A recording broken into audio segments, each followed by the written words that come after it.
ओम श्री विष्णवे नमः। ओम श्री उमा महेश्वराय नमः। मैं हूँ वामिका और आप सभी को माघ मास की पूर्णिमा की हार्दिक शुभकामनाएं। आज की इस वीडियो में आप सुनेंगे माघ पूर्णिमा की व्रत कथा और आरती। अब सुनिए 32वीं पूर्णिमा की व्रत कथा। प्रेम से बोलिए भगवान श्री विष्णु जी की जय, माता लक्ष्मी जी की जय। द्वापर युग में यशोदा माँ ने श्री कृष्ण से कहा कि हे कृष्ण, तुम सारे संसार के उत्पन्न करता, पालनहारी और संहार करता हो। आज मुझे कोई ऐसा व्रत बताओ जिसको करने से मृत्यु लोक में भी स्त्रियों को विधवा होने का भय न रहे तथा यह व्रत सभी मनुष्यों की मनोकामना पूर्ण करने वाला हो। श्री कृष्ण कहने लगे, हे माता, तुमने अति सुंदर प्रश्न किया है। मैं तुम्हें ऐसे एक व्रत के बारे में विस्तार से बताता हूँ। सौभाग्य की प्राप्ति के लिए स्त्रियों को 32 पूर्णिमा व्रत करना चाहिए। इस व्रत को करने से स्त्रियों को सौभाग्य की प्राप्ति होती है। यह व्रत अत्यंत सौभाग्य देने वाला और भगवान शिव के प्रति भक्ति को बढ़ाने वाला है। यशोदा जी कहने लगी, हे कृष्ण, प्रथम इस व्रत को मृत्यु लोक में किसने किया था? इसके विषय में विस्तार से मुझे बताओ। श्री कृष्ण कहने लगे, इस भूमंडल पर अनेक प्रकार के रत्नों से परिपूर्ण कातिका नाम की एक नगरी थी। वहाँ चंद्रहास नामक राजा राज्य करता था। उसी नगर में धनेश्वर नाम का एक ब्राह्मण था और उसकी स्त्री अति सुशीला रूपवती थी। दोनों ही उस नगरी में बड़े प्रेम से रहते थे। घर में धन धान्य आदि की कोई कमी नहीं थी, परंतु उनको बहुत बड़ा दुख था कि उनकी कोई संतान नहीं है। एक समय एक बड़ा योगी उस नगरी में आया। वह योगी उस ब्राह्मण के घर को छोड़कर अन्य सभी घरों से भिक्षा लेकर भोजन किया करता था। वह रूपवती से कभी भिक्षा नहीं लेता था। एक दिन वह योगी रूपवती से भिक्षा न लेकर किसी अन्य घर से भिक्षा लेकर गंगा किनारे जाकर भीक्षण को प्रेम पूर्वक ग्रहण करने लगा कि धनेश्वर ने योगी का यह सब कार्य देख लिया। अपनी भिक्षा के अनादर से दुखी होकर धनेश्वर योगी से बोला, हे महात्मन, आप सब घरों से भिक्षा लेते हैं, परंतु आप मेरे घर की भिक्षा कभी नहीं लेते। इसका क्या कारण है? योगी ने कहा, निसंतान के घर की भीख पतितों के अन्न के तुल्य होती है और जो पतितों का अन्न खाता है वह भी पतित हो जाता है। क्योंकि तुम निसंतान हो, इसलिए पतित हो जाने के भय से मैं तुम्हारे घर की भिक्षा नहीं लेता। धनेश्वर योगी की यह बात सुनकर बहुत दुखी हुआ और हाथ जोड़कर योगी के पैरों में गिर गया और कहने लगा, हे महाराज, यदि ऐसा है तो आप पुत्र प्राप्ति का उपाय बताइए। आप सर्वज्ञानी हैं, मुझ पर कृपा कीजिए। हे भगवान, मेरे घर में धन की कोई कमी नहीं है, परंतु मैं पुत्र न होने के कारण अत्यंत दुखी हूँ। आप मेरे इस दुख का हरण करें, आप सामर्थ्यवान हैं। यह सुनकर योगी कहने लगा, हे ब्राह्मण, तुम चंडी की आराधना करो। घर आकर उसने अपनी पत्नी से सब वृतांत कहा और स्वयं तप करने के लिए वन में चला गया। वन में जाकर उसने चंडी की उपासना की और उपवास किए। चंडी ने 16वें दिन उसको स्वप्न में दर्शन दिया और कहा, धनेश्वर, जा, तेरे घर पुत्र होगा। परंतु वह 16 वर्ष की आयु में ही मृत्यु को प्राप्त हो जाएगा। यदि तुम दोनों पति पत्नी 32 पूर्णमासियों का व्रत विधि पूर्वक करोगे तो वह दीर्घ आयु हो जाएगा। जितनी तुम्हारी सामर्थ्य हो, आटे के दिए बनाकर शिवजी भगवान का पूजन करना, परंतु पूर्णमासी के व्रत 32 होने चाहिए। प्रातः काल होने पर इस स्थान के समीप तुम्हें आम का वृक्ष दिखाई देगा। उस पर चढ़कर तुम एक फल तोड़कर शीघ्र ही अपने घर चले जाना और अपनी पत्नी से सब वृतांत कहना। ऋतु स्नान के पश्चात वह स्वच्छ होकर श्री शंकर भगवान का ध्यान करके उस फल को खा लेगी। शंकर भगवान की कृपा से उसको गर्भ हो जाएगा। जब वह ब्राह्मण प्रातः काल उठा तो उसने एक स्थान के पास ही आम का वृक्ष देखा जिस पर एक अत्यंत सुंदर आम का फल लगा हुआ था। उस ब्राह्मण ने उस आम के वृक्ष पर चढ़कर फल को तोड़ने का प्रयत्न किया, परंतु वृक्ष पर कई बार प्रयत्न करने पर भी वह चढ़ नहीं पाया। तब उस ब्राह्मण को बहुत चिंता हुई। तब विघ्न विनाशक श्री गणेश भगवान की वंदना करने लगा।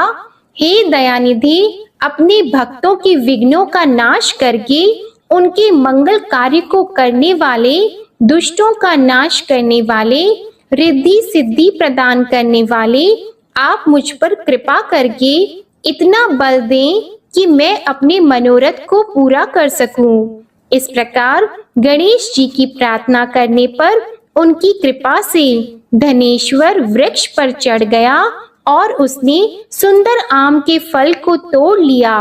और धनेश्वर ने सोचा कि वरदान से फल मिला था वो यही है और कोई फल तो दिखाई नहीं दे रहा। धनेश्वर ब्राह्मण ने जल्दी से घर जाकर अपनी पत्नी को वह फल दे दिया और उसकी पत्नी ने अपने पति के कहे अनुसार उस फल को खा लिया और वह गर्भवती हो गई। देवी जी की असीम कृपा से उसे एक अत्यंत सुंदर पुत्र उत्पन्न हुआ जिसका नाम उन्होंने देवी दास रखा। माता पिता के हर्ष और शोक के साथ वह बालक शुक्ल पक्ष के चंद्रमा के भांति अपने पिता के घर में बड़ा होने लगा। माता भवानी की कृपा से वह बालक बहुत ही सुंदर, सुशील, विद्या पढ़ने में बहुत ही निपुण हो गया। दुर्गा जी की आज्ञा अनुसार उसकी माता ने 32 पूर्णमासी का व्रत रखना आरंभ कर दिया जिससे उसका पुत्र बड़ी आयु वाला हो जाए। 16वां वर्ष लगते ही देवी दास के माता पिता को बड़ी चिंता हो गई कि कहीं उनके पुत्र की इस वर्ष मृत्यु न हो जाए। इसलिए उन्होंने अपने मन में विचार किया कि यदि यह दुर्घटना उनके सामने हो गई तो वे कैसे सहन करेंगे। इसलिए उन्होंने देवी दास के मामा को बुलाया और कहा, हमारी एक बहुत बड़ी इच्छा है कि देवी दास 1 वर्ष तक काशी में जाकर विद्या अध्ययन करे और उसको अकेला भी नहीं छोड़ना चाहिए। इसलिए साथ में आप चले जाएं और 1 वर्ष के पश्चात इसको वापस ले आना। सब प्रबंध करके उसके माता पिता ने काशी जाने के लिए देवी दास को एक घोड़े पर बिठाकर उसके मामा के साथ भेज दिया, परंतु यह बात उसके मामा या किसी और से नहीं बताई। धनेश्वर तथा उसकी पत्नी ने अपने पुत्र की मंगल कामना तथा दीर्घ आयु के लिए भगवती दुर्गा की आराधना और पूर्णमासियों का व्रत करना आरंभ कर दिया। इस प्रकार बराबर 32 पूर्णमासी के व्रत को उन्होंने पूरा किया।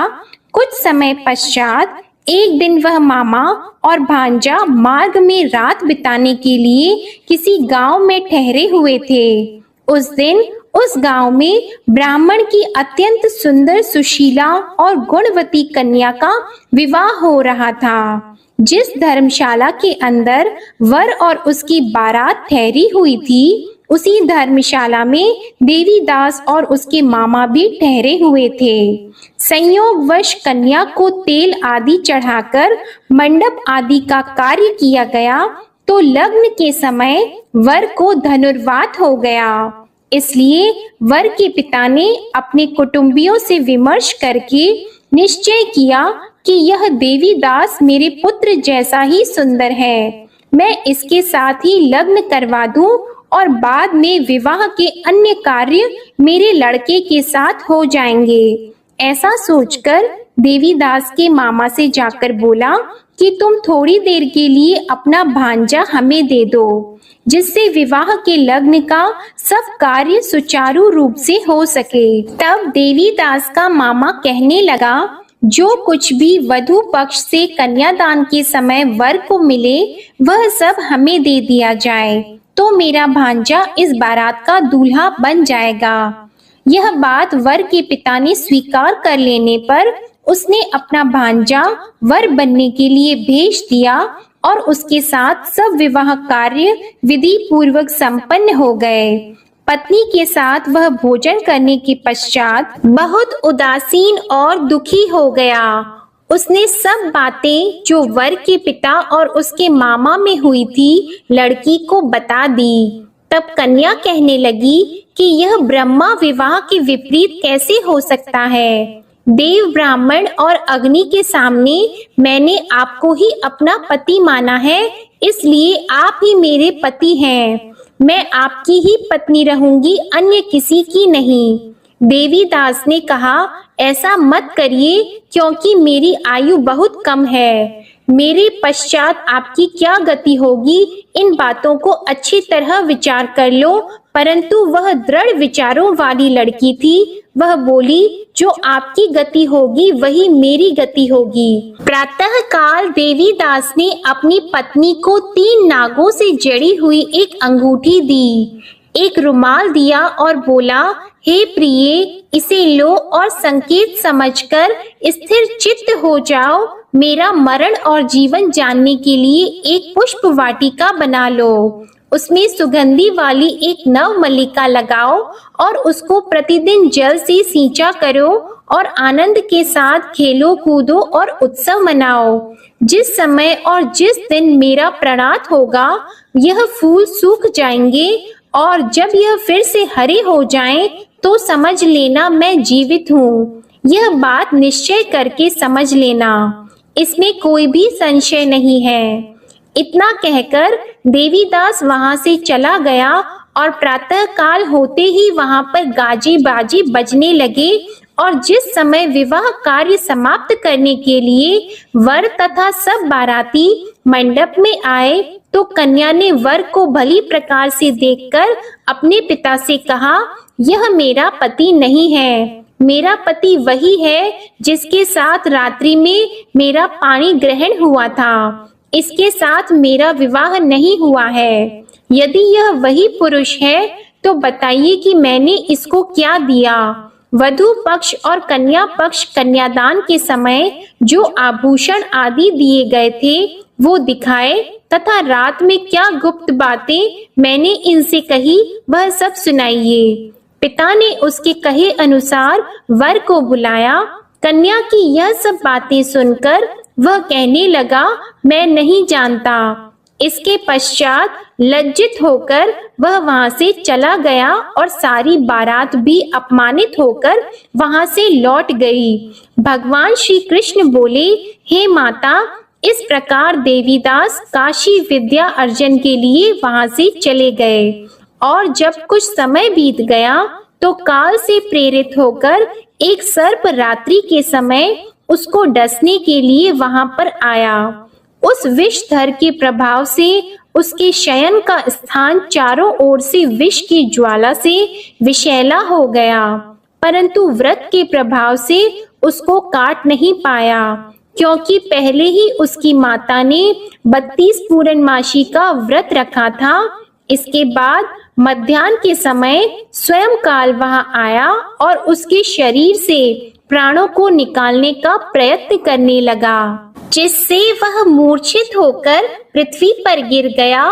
उसी समय माता पार्वती के साथ भगवान शंकर वहां आ गए। उसको मूर्छित दशा में देखकर माता पार्वती जी ने शंकर जी से प्रार्थना की, हे महाराज, इस बालक की माता ने पहले ही 32 पूर्णिमा का व्रत पूरा किया था, जिसके प्रभाव से आप इसको प्राण दान दें। माँ भवानी के कहने पर भक्त वत्सल भगवान शिव जी ने उसको प्राण दान दे दिया। इस व्रत के प्रभाव से काल को भी पीछे हटना पड़ा और देवीदास स्वस्थ होकर बैठ गया। उधर उसकी पत्नी उसके काल की परीक्षा किया करती थी। जब उसने देखा उस पुष्प वाटिका में पुष्प कुछ भी नहीं रहे तो उसको अत्यंत आश्चर्य हुआ, लेकिन जब वह जैसे ही हरी भरी हो गई तो वह जान गई कि अब उसका पति ठीक ठाक है, वह जीवित हो गया है। यह देखकर वह बहुत प्रसन्न हो उठी। अपने पिता से कहने लगी, पिताजी मेरे पति जीवित हैं, आप उनको ढूंढिए। जब 16वां वर्ष व्यतीत हो गया तो देवीदास भी अपने मामा के साथ काशी से चल गया। इधर उसके ससुर उसको ढूंढने के लिए अपने घर से जाने ही वाले थे कि वे दोनों मामा भांजा वहां पर आ गए। उनको आया हुआ देखकर उनके ससुर को बड़ी प्रसन्नता हुई और वह उन्हें अपने घर ले गए। उस समय नगर के निवासी भी वहां इकट्ठे हो गए और सबने निश्चय किया कि अवश्य ही इसी बालक के साथ कन्या का विवाह हुआ था। उस बालक को कन्या ने जब देखा तो पहचान लिया कि यह तो वही है जो संकेत करके गया था। कुछ दिन बाद देवीदास ने अपनी पत्नी और मामा के साथ अपने ससुर के घर से बहुत सारे उपहार लेकर अपने माता पिता के घर गए। अपने गांव के निकट पहुंचने पर कई लोग उसके माता पिता को पहले ही खबर देने चले गए कि तुम्हारा पुत्र देवीदास अपनी पत्नी और मामा के सहित आ रहा है। ऐसा समाचार सुनकर माता पिता को विश्वास नहीं हुआ, परंतु जब और लोगों ने भी आकर यही बात उन्हें बताई तो उनको बड़ा आश्चर्य हुआ। लेकिन थोड़ी देर में देवीदास ने आकर अपने माता पिता के चरणों में अपना सर रखकर प्रणाम किया और उसकी पत्नी ने अपने सास ससुर के चरणों को स्पर्श किया तो माता पिता ने अपने पुत्र और पुत्र वधू को हृदय से लगा लिया और दोनों की आंखों में प्रेम अश्रु बहने लगे। अपने पुत्र और पुत्र वधू के आने की खुशी में धनेश्वर ने बड़ा ही भारी उत्सव किया और ब्राह्मणों को दान दक्षिणा देकर प्रसन्न किया। श्री कृष्ण भगवान कहने लगे, इस प्रकार धनेश्वर 32 पूर्णमासियों के व्रत के प्रभाव से पुत्रवान हो गया। जो भी स्त्रियां 32 पूर्णमासी के व्रत को करती है वे जन्म जन्मांतर में वैधव्य का दुख नहीं भोगती और सदैव सौभाग्यशाली रहती है। व्रत करने वाला चाहे स्त्री हो या पुरुष भगवान शंकर की कृपा से संसार के सकल आनंद भोगकर अंत में आवागमन रहित होकर शिवलोक को प्राप्त होता है। प्रेम से बोलिए श्री लक्ष्मी नारायण भगवान की जय, उमा महेश्वर भगवान की जय। अब सुनिए विष्णु भगवान की आरती। जय जगदीश हरे स्वामी, जय जगदीश हरे। भक्त जनों के संकट क्षण में दूर करे। ओम जय जगदीश हरे। जो ध्यावे फल पावे, दुख बिन से मन का। सुख संपत्ति घर आवे, कष्ट मिटे तन का। ओम जय जगदीश हरे। मात पिता तुम मेरी, शरण गहूँ किसकी। तुम बिन और न दूजा, आस करूं जिसकी। ओम जय जगदीश हरे। तुम पूर्ण परमात्मा, तुम अंतर्यामी। पार ब्रह्म परमेश्वर, तुम सबके स्वामी। ओम जय जगदीश हरे। तुम करुणा के सागर, तुम पालन करता।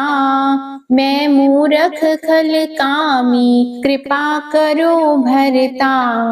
ओम जय जगदीश हरे। तुम हो एक अगोचर, सबके प्राण गणपति, किस विधि मिलूं दयामय, तुमको मैं कुमति। ओम जय जगदीश हरे, दीन बंधु दुख हरता, तुम ठाकुर मेरे, अपने हाथ उठाओ, द्वार पड़ा तेरे। ओम जय जगदीश हरे, विषय विकार मिटाओ, पाप हरो देवा, श्रद्धा भक्ति बढ़ाओ, संतन की सेवा।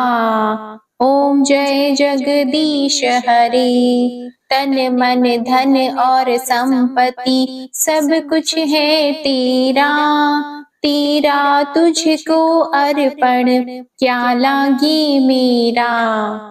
ओम जय जगदीश हरे, श्री जगदीश स्वामी जी की आरती जो कोई नर गावे, कहत शिवानंद स्वामी, कहत शिवानंद स्वामी, मन वांछित फल पावे। ओम जय जगदीश हरे, जय जगदीश हरे, स्वामी जय जगदीश हरे, भक्त जनों के संकट क्षण में दूर करे। ओम जय जगदीश हरे, ओम जय जगदीश हरे, ओम जय जगदीश हरे।